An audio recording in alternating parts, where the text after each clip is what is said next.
கிருஷ்ணர் பிறந்த கதை மிகப் பழமையான காலத்தில் மாதுரையில் கங்சன் என்ற கொடிய அரசன் இருந்தான்.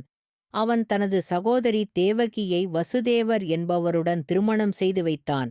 திருமணத்துக்குப் பிறகு தெய்வீக குரல் ஒன்று கேட்டு கங்கனுக்கு ஒரு பெரிய அச்சம் வந்தது.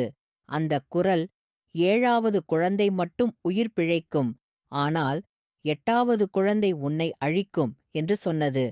இதைக் கேட்ட கஞ்சன் பயந்து தேவகியும் வசுதேவரும் சிறையில் அடைக்கப்பட்டனர். ஒவ்வொரு குழந்தையும் பிறக்கும் போதும் கங்கன் கொன்றுவிடுவான். 7வது குழந்தையாக பாலராமர் பிறந்தார். அவர் யோக மாயையின் அருளால் ரோஹிணி என்பவரின் கருவில் சென்றார். அதனால் உயிர் பிழைத்தார்.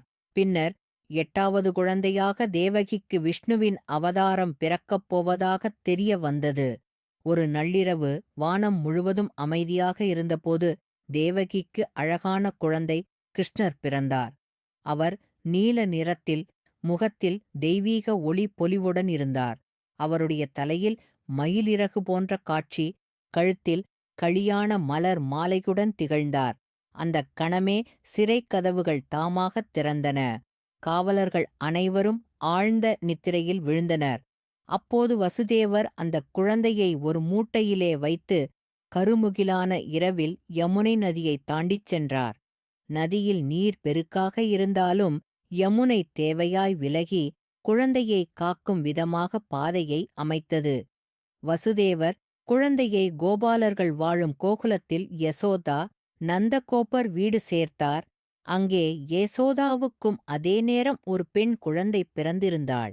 வசுதேவர் அந்தக் குழந்தையை எடுத்துச் சென்று சிறையில் தேவகியின் பக்கத்தில் வைத்தார். அதைப் பார்த்த கஞ்சன் அந்தப் பெண் குழந்தையையும் கையில் எடுத்துக் கொள்ள முயன்றான்.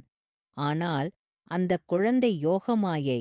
அவள் வானத்தில் பறந்து, "கங்காதேவி, உன்னை அழிக்கும் சக்தி ஏற்கெனவே பிறந்துவிட்டது" என்று கூறி மறைந்து விட்டாள். அவ்விதம் கிருஷ்ணர் பாதுகாப்பாக கோகுலத்தில் வளர்ந்து பிறகு கஞ்சனை அழித்து உலகைத் தீமையிலிருந்து காத்தார்.